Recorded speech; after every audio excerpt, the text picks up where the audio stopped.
Hold on a second. I'm sorry, Nebraska. I really am. We'll see how that goes.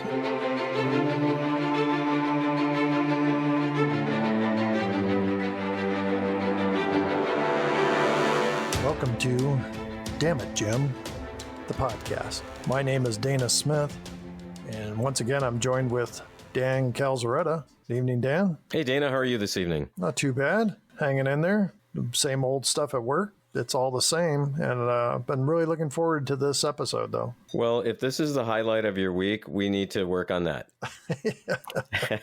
I didn't say it's the highlight, but it's that was implied. Show. Real quick, let's review. Last week was the episode Miri, and had a few comments on Facebook about that. Another one of those episodes where it's people are divided. Quite the mixed review. And I also saw some people were really getting on Kirk for creepiness. Yeah. And again, I think that's looking at from today's vantage point instead of 1966. Well, should we get into this week's episode? Dagger of the Mind. It's a Shakespeare quote. Star Trek was known for borrowing from the Bard. I think this was the first reference to Shakespeare. So we start off, the Enterprise is circling the Tantalus penal colony.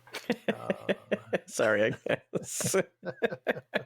I thought the stalactite jokes were over, but I just got to say, I think there's some reference there somewhere. So anyway, we see that they are beaming down some materials for the penal colony. They have some issues because the protective force field isn't open. Kirk comes into the transporter room and reminds the transporter crew about the force field, and then he has to give the go-ahead to Tantalus to allow things to be beamed through. They do that, and then they say there's one thing to beam up, and Kirk walks away, and they beam up this big box. The one guy that was running the transporter walks away, and the other guy that was there turns around to make some notes. The box opens up, and there's a crazy man inside of it. Yeah, he was crazy. Wow, he played that so well. And right away, you get the sense, something's not right. He's got kind of a crazy look in his eyes, and he comes out of the box, and he sneaks up on the crewman and gives him a karate chop in the back of the neck and knocks him out. It's one of the things I noticed in the mid-60s. Karate was a big deal, and it was always just like a quick chop to the neck, and people went down pretty fast. I was really disappointed when I took a karate class, and that didn't work so well. Yeah, and in Star Trek they use it a lot. Just probably not really karate, but just like just kind of make kind of a karate hand and just go ahead and hit the guy, and they're going to go down. Anyway, the next we see, this crazy guy is now dressed as a crewman. On the bridge, Kirk is making a log entry. He's actually making it into a recorder. Like a tricorder, right? He's using a tricorder? Yeah. In fact, this is the only time in the first season, and I don't know if it happens again, where we see Kirk actually making the log entry. Yeah, I think you're right. I don't recall any other time where he did that. McCoy is by him. He asks McCoy, have you ever been to a penal colony since they started following his theories? A cage is a cage, Jim. You're behind the times, Bones.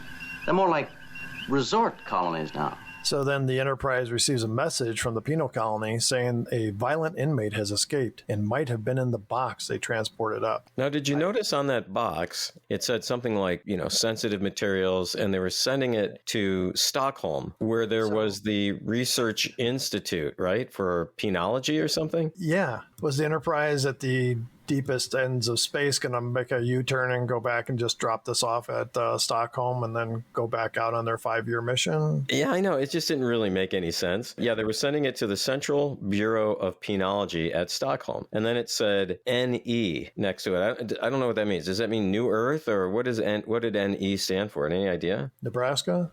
Yeah, well, it's not in Nebraska. That's right. Well, they didn't have the zip code, so I don't know. Maybe it was Stockholm, Nebraska. Maybe there is a Stockholm, Nebraska in the 23rd century. I don't know. I mean, I've been through Nebraska. It is kind of like a penal colony. I mean, you get there and you just want to get out. There goes our Nebraska listeners. That's Wait, are there any listeners in Nebraska? I don't even know. Do they have the internet? I love Nebraska. Really, I do. You can fall asleep and keep driving because it's just so flat and straight, pretty straight. Off the road, yeah. Yeah, exactly.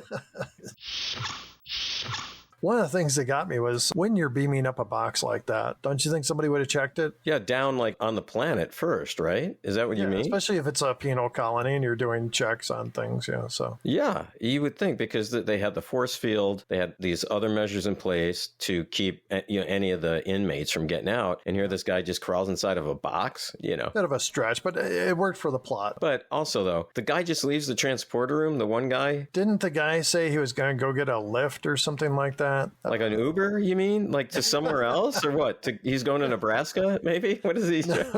He was going to go get something to help them move the crate. Oh, that's what it was. Yeah, and he was going to find like a vault to put it in or something. Yeah. Yeah, something. So the person that is the prisoner is now in a Enterprise jumpsuit, and he goes down the hall and he's pursued by one of the other crewmen. And the guy goes, "Hey, you!" And this prisoner goes running off, and the crewman goes running over to a hall intercom. I don't know what you thought, but this guy looked like he's about 60 and looked more like a janitor than he did, like an able-bodied crewman. Nothing against janitors. Nothing against janitors. No. I mean, janitors are fine people. He was in an earlier episode. Wasn't he one of the security guards in another episode? Yeah, he was. Yeah, same dude. Okay. Yep. But he ran kind of bow-legged.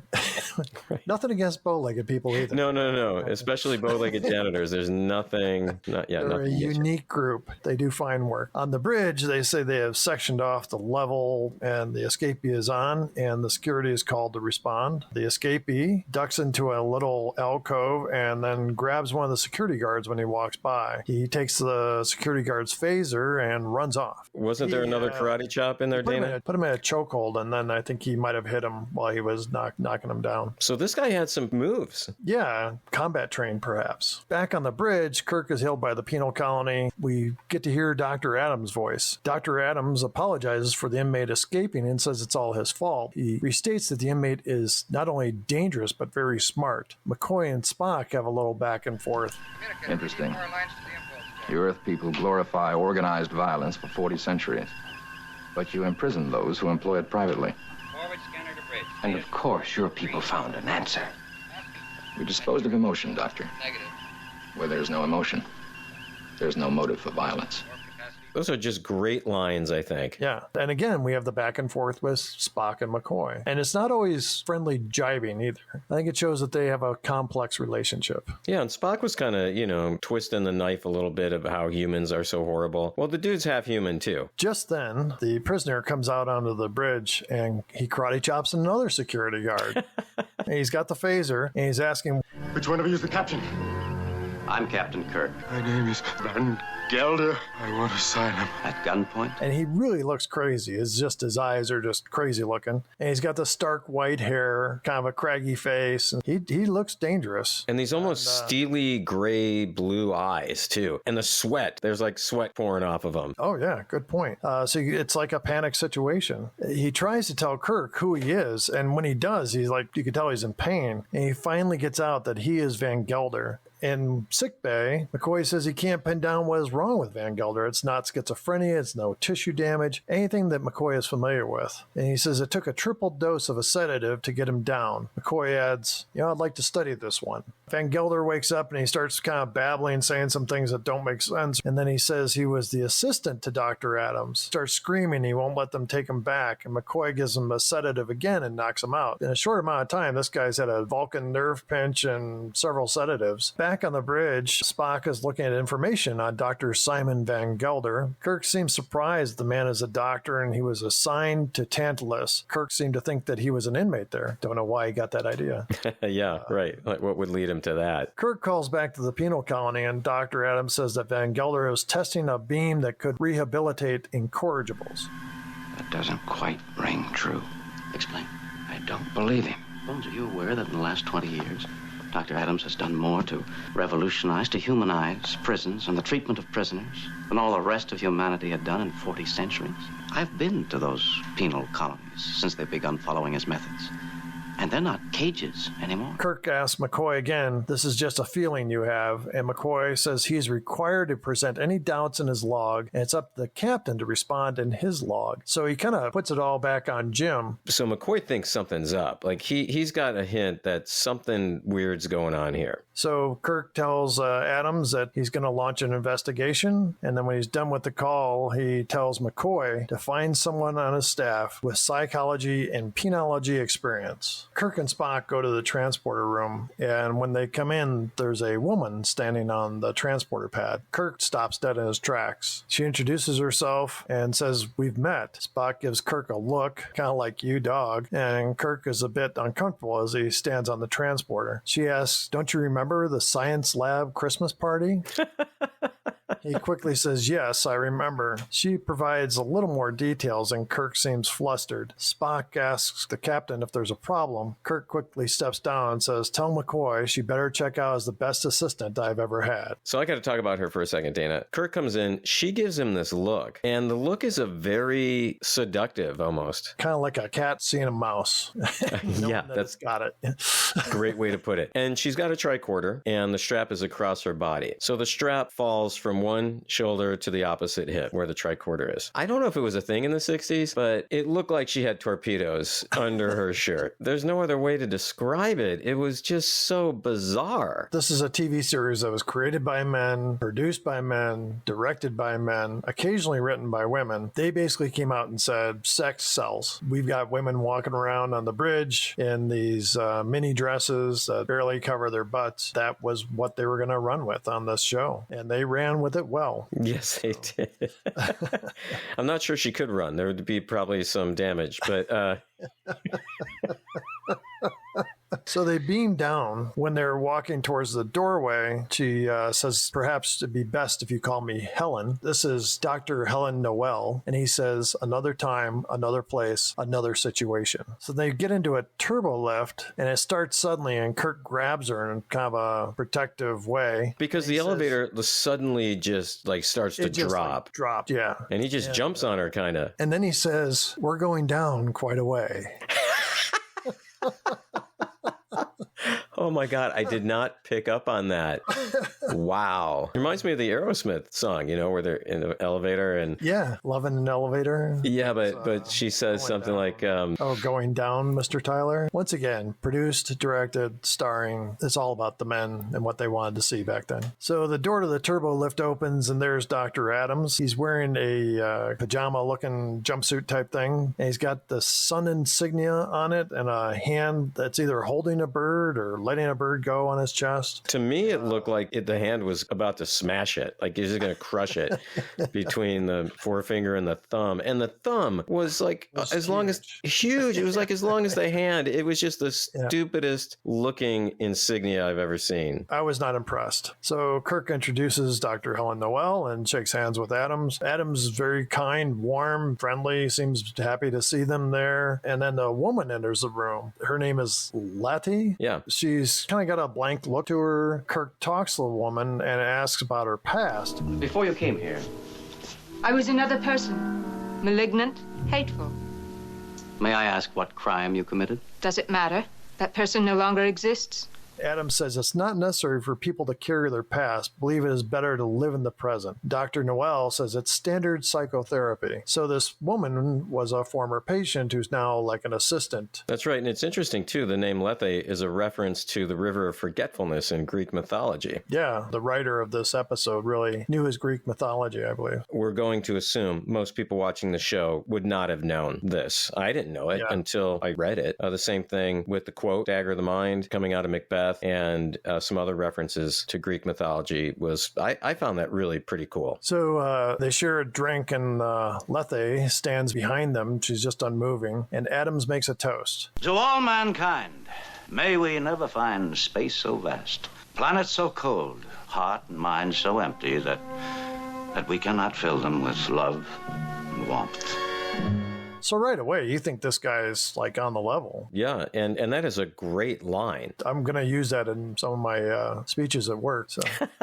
Yeah, you might have to use some other lines too, but and you might have to. I was going to say break out the stalactite, but I can't bring that up anymore because that joke is too old now at this point. They walk through the facility and everyone's walking around smiling like they just got happy. They pass by a room and Kirk stops. Adams says, "I thought you might ask about this." Then he adds, "One doesn't like to talk about their personal failures." Adams then agrees to show them the room. We go back to the ship. Van Gelder says something about the neural neutralizer. Spock leans in and asks him to explain it, and Gelder says, "Door, control panel," and he's like kind of raving. Then he looks up above him and starts screaming, "The light!" Spock asks, "What happens there?" He tries to speak but ends up screaming. Then he gestures for McCoy to give him a shot. Finally, Van Gelder quiets down and his vital signals return to normal. Back on the planet, Adams, Noel, and Kirk are looking out the window into a room. Adams says, "This is the neural neutralizer. We don't expect to get much of it at all," he says. The beam relaxes the mind and makes the patient more relaxed. Some of the effects are only temporary. Kirk asks if it doesn't work, why go on using it? Adams says, "Hope that it might do more good on some violent cases." Now, Noel starts to say, "Tranquilizers are fine, Captain, but continually pumping the chemicals into a person's bloodstream," and Adams cuts her off and says, "Exactly my point." Noel says, "This is the type of therapy that's been used on Earth, and Dr. Adams has not created a chamber of horrors here." We're kind of reassured that Dr. Adams is a good guy. Right, and she seems like a total Dr. Adams groupie. Everything he says, she's just fawning over him, over his reputation, talking to Kirk like, "You don't understand, Captain. This is between us doctors. We know what's going on. There's nothing wrong here. There's nothing to see here." Back on the ship, we see Van Gelder is throwing a fit, and McCoy readies another shot. And Gelder says no to the shot, and "I'll try to stay calm." Yeah, because, I mean, he's pretty soon going to go into a coma. He says they have to warn them. He says Dr. Adams will destroy, and he finally says, "Bright death." The next we see, Spock says he must use an ancient Vulcan technique on a human. He says it's only been used between Vulcans and not on humans, as it's very personal.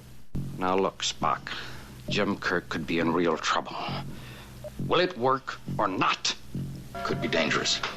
Spock says he's going to perform the Vulcan mind meld. Right. And this is the first time we actually see this in any of the episodes. The other thing, too, about this mind meld is I was reading that they originally were thinking of some type of like hypnosis, but the producers were worried that if they did some type of hypnosis, that the audience would get hypnotized. And they thought, we can't do that. I'm thinking like, come on, really? The audience isn't going to get hypnotized? But they were actually worried about that. Back on the planet, Kirk comes into the quarters where Noel is staying. He asks what she thought of the inmates they saw today. She's kind of watching him. He goes directly into the middle of her room, and she's thinking, he's not here to ask me questions. You could just see the look on her face is like, I've got him. She says, "You could have waited till tomorrow to ask me this." And he just says, "I didn't," which I thought was a great reply. Kirk is showing his fortitude here. Noel says the patients were happy, well adjusted, and Kirk says, but a bit blank. She starts to argue with him, and Kirk says he'd like to see that room again. In the meantime, Spock and Van Gelder are doing the mind meld. Van Gelder says he can, referring to Adams, he can reshape any mind he chooses, and he use it to erase our memories and put his own thoughts there. He keeps repeating, empty and lonely, like a sponge eating thoughts. So lonely to be sitting there, wanting any word from him. Love, hate, live, die. Such agony, so empty. The mind meld seemed to have worked, and they got some great information. Kirk and Noel, when we get back to the planet, are in the neural neutralizer room. I have no desire to damage my brain. Can this be handled with reasonable safety, yes or no? Yes. And will you be able to determine if that beam is harming me in the slightest?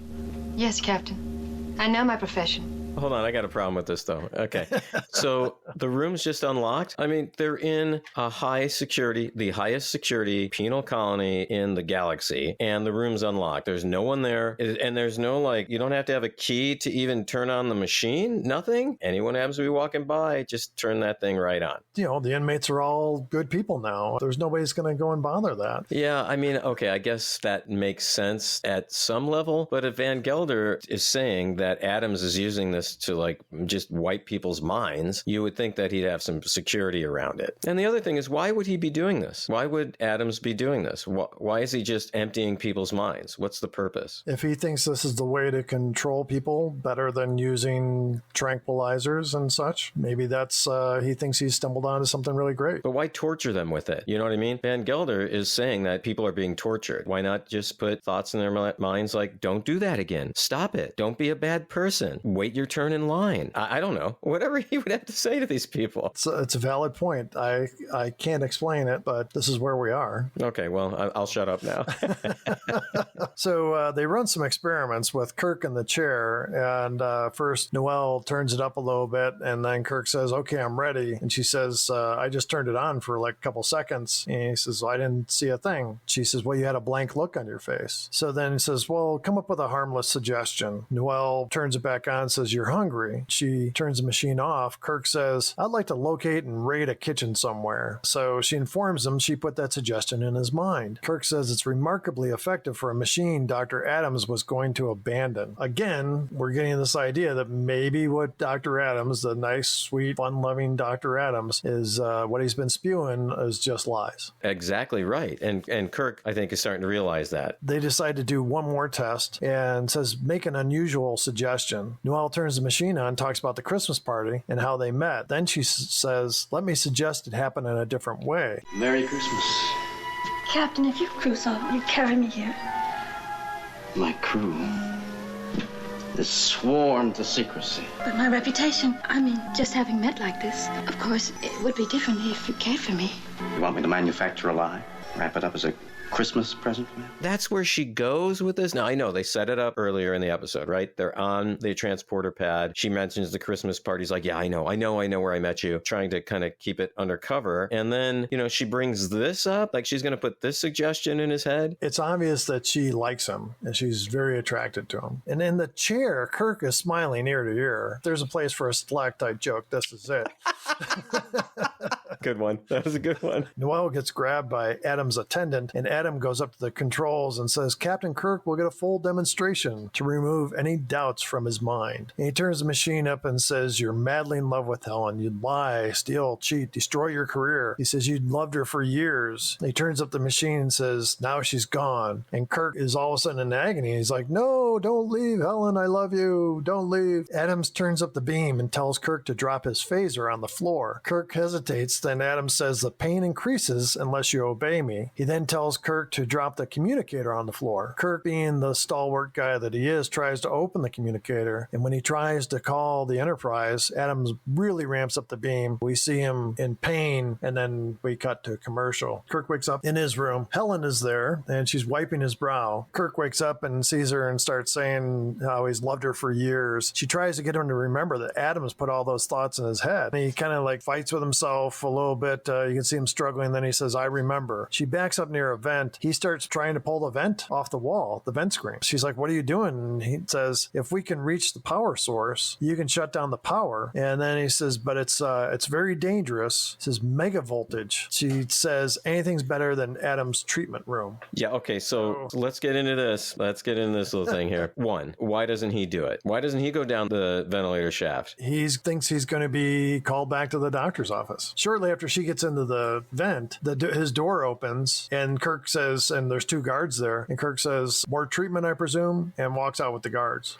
Yeah, but they don't see that she's gone? I mean, come on. Okay, that's one thing. The other thing, sorry, I'm really picking this episode apart. He's like, help me open this vent. Help me pull on this vent. And it's really clear that the vents, you could easily just with one finger open the vent, but she kind of helps him open the vent. He's like, okay, go find the power source or whatever it is. And he closes the vent. She's crawling down the ventilator shafts and trying to figure out where the power source is. And she gets to a vent and she just pushes it open. Like that's like it's nothing. Why did that one open? That's in one of the most sensitive parts of the penal colony, which is their power source for the freaking force field. And she can just like tab it and push it open. Again, doesn't make sense to me.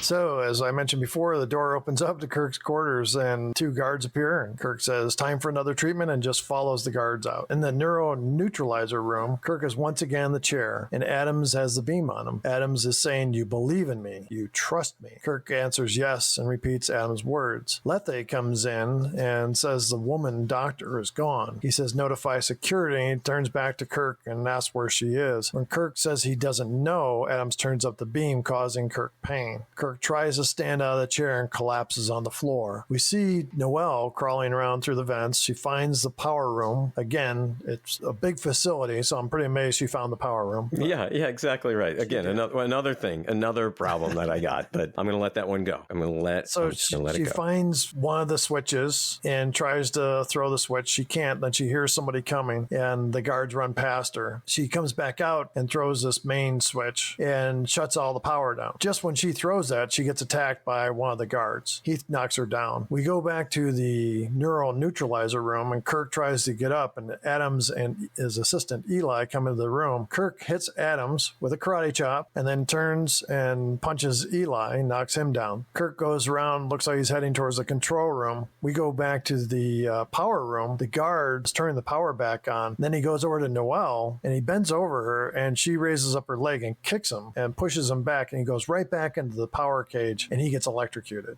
Now, this scene I thought was actually really good. I love this scene.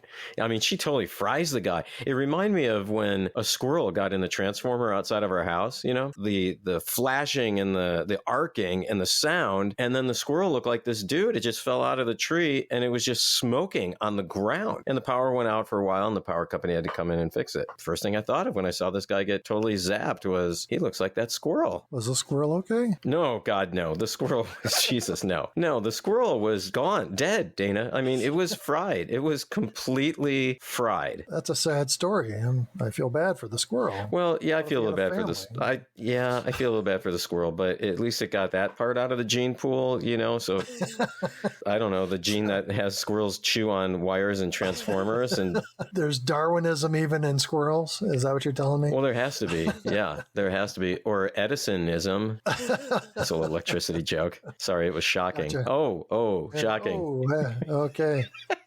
Back to the story. That joke was revolting. Sorry.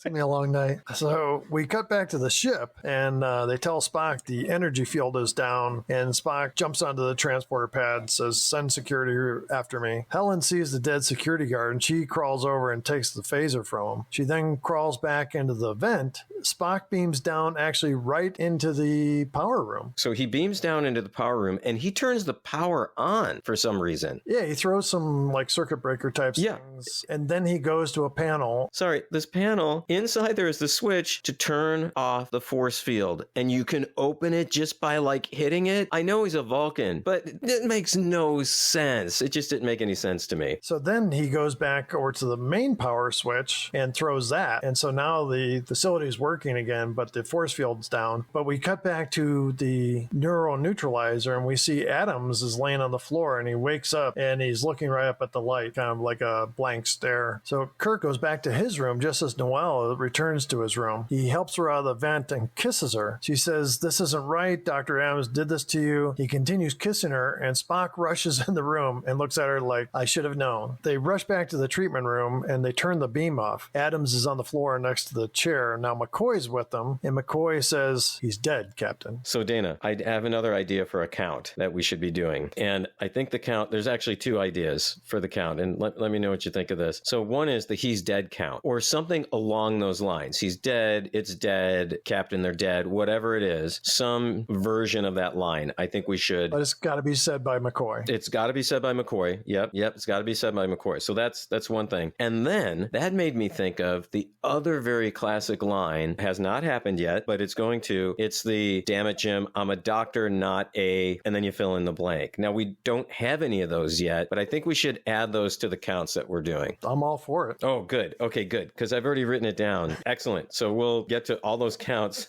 near the end of the show.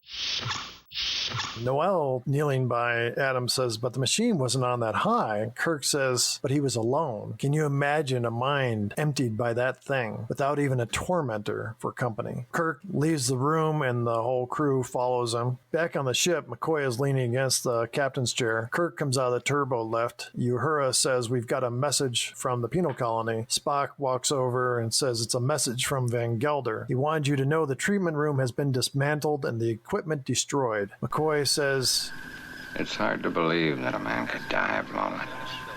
Not when you sat in that room. Then Kirk looks at Spock, and he looks a little bit brighter, and then he tells Spock to take us out of orbit, and we pull away. So, Dana, what about the woman who played Dr. Noel? That was Mariana Hill. She was in several movies and, again, several TV shows. She appeared in Batman, Wild Wild West, even Mayberry RFD. I didn't realize that she was also in The Godfather Part 2 as Fredo's kind of, for lack of a better word, slutty wife. She was in Paradise Hawaiian Style with Elvis, and then she was also in High Plains Drifter with Clint Eastwood.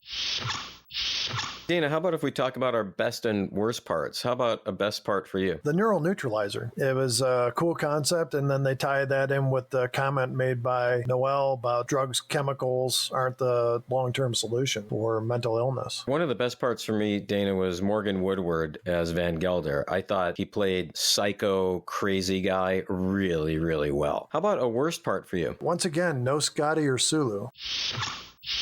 Well, Dana, what about some things going on during the time that this show was made? What kinds of things do you have for us this week? The show aired on November 3rd, 1966, and the number one song at the time was Last Train to Clarksville by the Monkees. On November 1st, the NFL awarded a franchise to New Orleans, and they called them the Saints. November 2nd, the Cuban Adjustment Act comes into force, allowing 123,000 Cubans opportunity to apply for permanent residence in the U.S. Hey, Dana, should we get into the counts right now? Oh, by all means, Dan. I'm dying to know what counts are this week. Yeah, so we got dead crewman count. How many did we have this week, Dana? I didn't count anybody as dying. No crewmen. Guys got knocked out, but nobody died that we know of. Yep, Adams dies, right? But he's not one of the crew. He's not one of the crew. So we got 0 crew this week. We're stuck at 19, Dana. We've been stuck at 19 for like 3 weeks. Then we got the shirtless Kirk, ripped shirt Kirk count. How many this week? Amazingly, 0. 0 again. 0. We're stuck on 6. Now, here are the 2 new ones. The He's Dead or some version of that count. How about this week? Just 1? We did have 1. I think the tally is 3. I went back and looked. We definitely had one in the man trap. We had Miri, and then today's Dagger the Mind, where he talks about Adams being dead. So I've got 3. And then I think we should add one more. I'm a doctor, not a fill in the blank. We will get some of those. And they're some of the most classic, iconic lines that McCoy ever says. And I think we should ask our listeners if there are any other counts that they would like us to keep track of. Let us know, because I'm sure there are some others that would be just a lot of fun to keep track of. All right. Next week, which episode do we have coming up, Dana? Corbomite maneuver? Yeah, this is going to be a good one to talk about. All right, Dana. See you next week. All right. Have a good one, Dan. Thanks once again for listening to Damn It Jim, the podcast. We'd love to hear from you.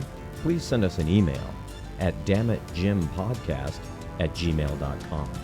That's DAMNIT Jim Podcast @gmail.com. Or join the discussion on Facebook or Twitter. You can find the links in the show description. Next week, it's the Corbomite maneuver. For Dan and Dana, have a great weekend and live long and prosper.